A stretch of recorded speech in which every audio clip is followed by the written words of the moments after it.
next we have the generator on our journey from the most dense to the most like open and absorbing. Right now, the generator has now gone. We've gone through the process of like the manifestor that's dense and pushing through, and the reflector is like slippery. And now the generator is open, right? It's open and it's receiving in comparison to the projector, which is then focused in and taking it and like eating it and absorbing. But the generator, their aura provokes others to ask them so they can respond. This is the second most open and receptive and absorbing aura. And it's an enveloping aura that pulls the world toward itself to respond.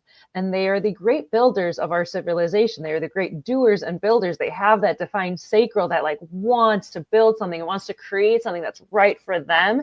And a generator, a manifesting generator, when they are in tune and they're waiting for the world to come to them, right? Because the generator is pulling them in. It's pulling the whole world in. And then that sacral is going to be like, or if they're into it, to put their energy into it.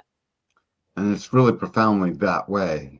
Don't try to complicate that sacral response, and don't learn to fear your aura, because one thing about the generator aura is, so far, the first two auras we've gone over, and the fourth one we'll go over, discern, at least to one degree or another. And they discern in their own way. Right? The manifestor discerns about the resistance they're not wanting and about to go through. The reflector is a discernment machine by its nature. And you guys have your discerning about where that focus will and won't go when you choose to discern, right? Don't get caught up in something. Even if we're not caught up in something, even if we're totally, we've been through our process and we're way to our nature, the aura is open and enveloping. It doesn't discern what gets to come in on it. It's part of the reason, I guess, the generator is essentially given the responder, because that's all it can do. Everything in the world is available to come in on it. It's open and enveloping, and that's what it broadcasts to the rest of the world.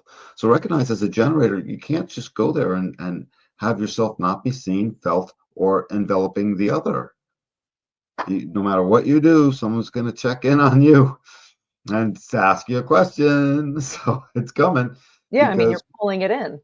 Yeah, we're designed to get that happening, so that the reason 70% of the planet is generators, a little under that, but about that, is very, part of it's just obvious. You need that generative energy to physically build everything day in and day out, because the generator will do the same thing over and over again for 50 years if it feels like it.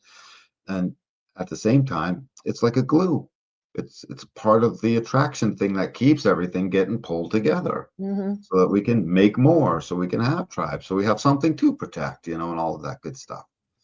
Yeah, and like generators are so lovely to be around. It's like a big hug.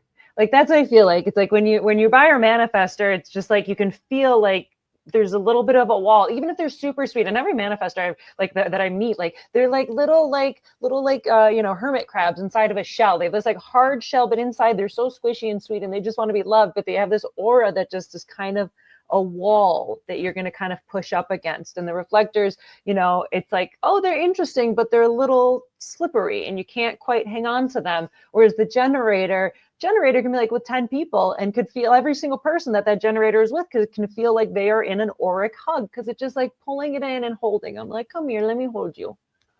And it'll show up in the words people even use when they're describing each type. And they almost wouldn't even recognize it, that they were subtly choosing words that are already keynoted in the system, or words that are synonymous there too.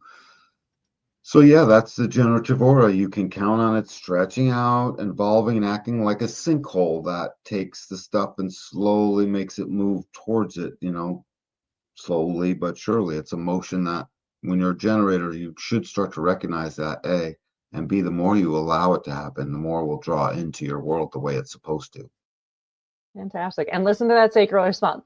Like, see that sacral is there to protect you, because you're taking so much in. So it's like, listen to that sacral response. And if you're emotional, listen to that sacral response over time, but tune into that. Because like Danny said, like, that is what's going to protect you, because you're taking everything in. It's like a whirlpool. You're pulling it all in. So you have to, hey, am I into this or am I not? So how could you have a strategy anything other than responsiveness?